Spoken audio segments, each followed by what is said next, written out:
Eat your. I need someone here. A friend of mine gave these to me in undergrad for some beers. I don't know, I thought they were cool. Hey YouTube, today is day 7 of beta, and I wanted to talk to you today about spoilers. What do you think is the proper time limitation for a spoiler? As in alerting someone on your blog or in your video or what have you that you are going to be talking about spoilers of a show. For instance, I have been a huge follower of How I Met Your Mother, and I was saving up the last 3 episodes to watch back to back to back this past weekend. I was looking through blogs. As I told you, I was doing the A to Z blogging challenge, and one of the things I like to do is just look at a bunch of them and see if there's anybody I'd like to chat with and become, like, you know, blogging buddies or writing buddies. So I was just looking through this blog, and she said everything. She said everything in like the first 3 or 4 lines of her blog. And then there was the jump cut that said, click here, you know, read more here, and click. So she had the potential to just write here, oh, I'm so ticked off about the ending, and I'm so mad, I have to rant about it. Spoilers ahead. If you don't want your experience to be spoiled, then don't read this. But she did not do that. So it was totally spoiled for me. 9 years of a show gone, where I just wanted to know how it all ended.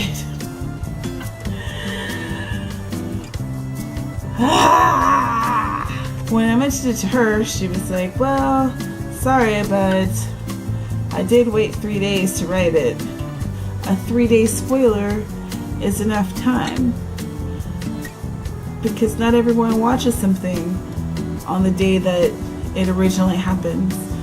For instance, if I went to see Captain America, I would not spoil it 3 days afterwards. I wouldn't.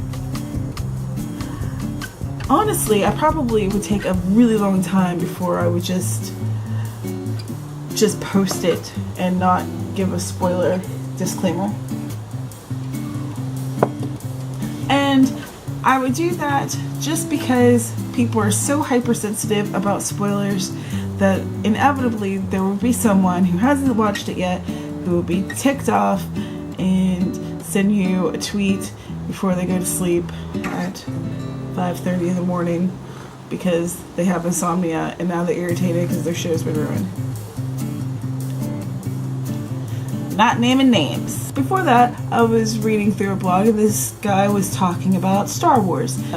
He wrote a spoiler alert, but it was more like, you know, these movies have been out for X years. If you haven't watched it by now, I don't know what to tell you, but I'm going to talk about it. So it was still a spoiler alert, but it was kind of like, I shouldn't be spoiling this for you anyway, you know, what are you doing with your life? But it was hilarious. But still, if I were someone who had yet to see one of the Star Wars films, as he talks about all of them, if I had yet to see one of them, I would have appreciated the heads up. If I hadn't watched The Phantom Menace yet, and I read what he'd said about it, I wouldn't, and he hadn't written a spoiler alert, I don't think that I would be angry about that, because it's been out for a considerable amount of time. But again, what is the perfect spoiler alert time? I don't know. What do you think?